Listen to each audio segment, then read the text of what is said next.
प्रदीर्घ अमावस्येनंतर 5 ऑगस्ट 2020 रोजी राम मंदिराच्या भूमिपूजनानं अनेक दशकांपासून पसरलेल्या गडद अंधकाराचा अंत करणारी पौर्णिमा सुरू झाली.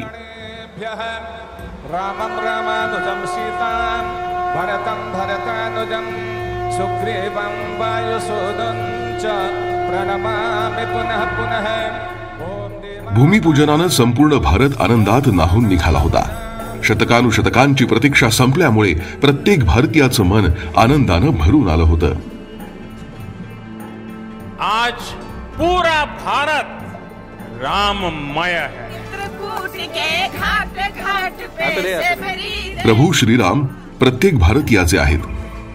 त्यामुळे भारतीयांचं आराध्य दैवत असलेल्या श्रीराम मंदिराचं बांधकाम जेव्हा सुरू झालं तेव्हा भारताच्या कानाकोपऱ्यातून मंदिराच्या बांधकामात लागणारे साहित्य मागवलं जाऊ लागलं. भारताच्या एका कोपऱ्यातून पाणी तर दुसऱ्या कोपऱ्यातून माती मागवली गेली.